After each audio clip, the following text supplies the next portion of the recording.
Bihar India coaching centre में आपका स्वागत है।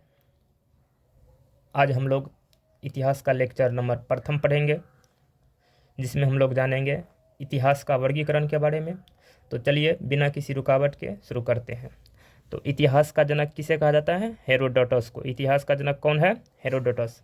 इतिहास का वर्गीकरण के बारे में पढ़ेंगे। तो इतिहास को मोटे तौर पर 3 भागों में बांटा गया है: प्रागैतिहासिक काल, आद्य ऐतिहासिक काल और ऐतिहासिक काल। ठीक है। तो प्रागैतिहासिक काल को अंग्रेजी में कहते हैं प्री हिस्टोरिक पीरियड, आद्य ऐतिहासिक काल को प्रोटो हिस्टोरिक पीरियड और ऐतिहासिक काल को हिस्टोरिकल पीरियड। तो प्रागैतिहासिक काल के बारे में हम लोग जानेंगे। प्रागैतिहासिक काल में जब पुरातत्वविदों ने जब यहाँ पर खुदाई की तो उत्खनन हुआ, और उत्खनन में हमें क्या मिला? सिर्फ और सिर्फ पत्थर के उपकरण मिला। सिर्फ और सिर्फ क्या मिले? पत्थर के उपकरण। ठीक है। और उपकरण मिला तो सिर्फ और सिर्फ पत्थर मिला, तो इसे लिखित कुछ भी नहीं मिला। इसलिए इस काल को क्या कहा जाता है? प्रागैतिहासिक काल। इससे आगे आद्य ऐतिहासिक काल के बारे में पढ़ेंगे। तो आद्य ऐतिहासिक काल को अंग्रेजी में प्रोटो हिस्टोरिक पीरियड कहा जाता है। जब पुरातत्वविदों ने यहाँ पर खुदाई की, उत्खनन किया,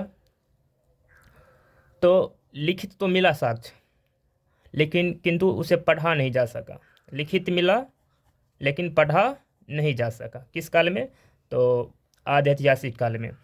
आगे पढ़ेंगे ऐतिहासिक काल। ऐतिहासिक काल में जब पुरातत्वविदों ने खुदाई की, उत्खनन की, तो वहाँ पर बहुत सारा लिखित साक्ष्य मिला, लिखित मिला और पढ़ा भी जा सका।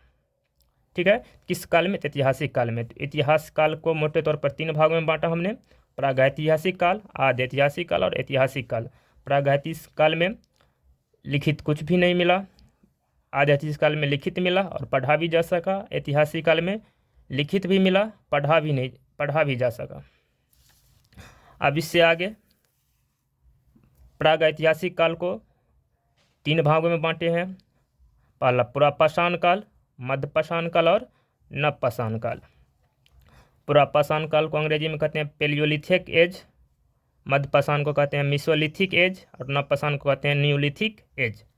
पुरापाषाण काल का समय अवधि 20 लाख ईसा पूर्व से 14,000 ईसा पूर्व तक के समय को क्या कहते हैं? पुरापाषाण काल। 14,000 ईसा पूर्व से 8,000 ईसा पूर्व के समय को कहते हैं मध्यपाषाण काल, और 8,000 ईसा पूर्व से 3,000 ईसा पूर्व को कहते हैं नवपाषाण काल। तो पुरापाषाण काल के बारे में पढ़ेंगे। पूरा पाषाण काल यानी कि पाषाण काल से भी पहले का समय। तो इस टाइम में लोग क्या करते थे? तो आखेट करते थे, यानी कि जीवन यापन करने के लिए जंगली जानवरों को मारते थे। और इस टाइम में मानव क्या थे? आदि मानव थे। और इस टाइम के आदमी क्या थे? खाना बदोश टाइप का प्रकार था, यानी खाद्य संग्राह करते थे, यानी कि आदमी झुंड में घूमते थे और अपने झुंड में घूमते थे और भोजन को इकट्ठा करते थे। क्यों भोजन को इकट्ठा करते थे? क्या कारण था? क्योंकि उस समय भोजन की कोई निश्चितता नहीं थी, इसलिए वो भोजन को इकट्ठा करते थे और मिल बांट कर खाते थे। पुरापाषाण काल में सबसे बड़ी आविष्कार है, तो सबसे बड़ी आविष्कार क्या है? आग का आविष्कार। आपसे पूछेगा पुरापाषाण काल का सबसे बड़ा आविष्कार क्या है? तो आग का आविष्कार। अब इससे आगे मध्यपाषाण काल। मध्यपाषाण काल, इस काल को मैक्रोलिथ काल भी कहा जाता है, क्योंकि पत्थर के छोटे छोटे हथियार मिले। माइक्रो माने होता है छोटा, लिथ माने पत्थर। तो मिसोलिथिक एज अर्थात मध्यपाषाण काल को क्या कहा जाता है?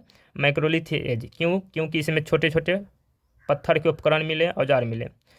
इस काल में सबसे बड़ी विशेषता यह है कि इस काल में अंत्योष्टि व्यवस्था आ चुकी थी। जब आदमी मरने लगे तो इसका दाह संस्कार हुआ, जिसे क्या कहा जाता है? अंत्योष्टि।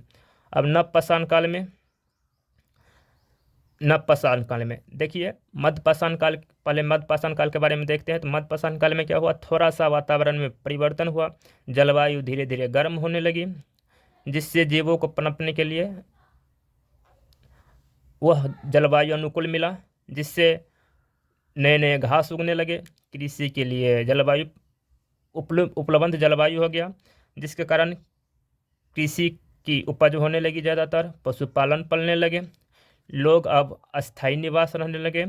इस काल में सबसे बड़ा आविष्कार है पहिया और मन का। ठीक है।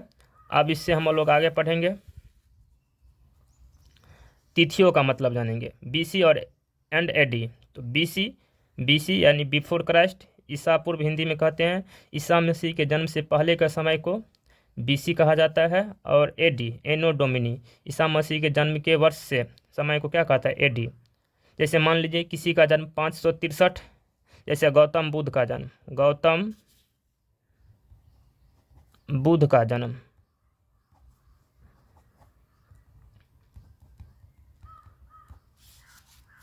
गौतम बुद्ध का जन्म 563 ईसा पूर्व में हुआ है। इसका मतलब है कि गौतम बुद्ध से, ईसा मसीह से 563 वर्ष पहले ही गौतम बुद्ध की क्या हो चुकी थी, मृत्यु हो चुकी थी। धन्यवाद।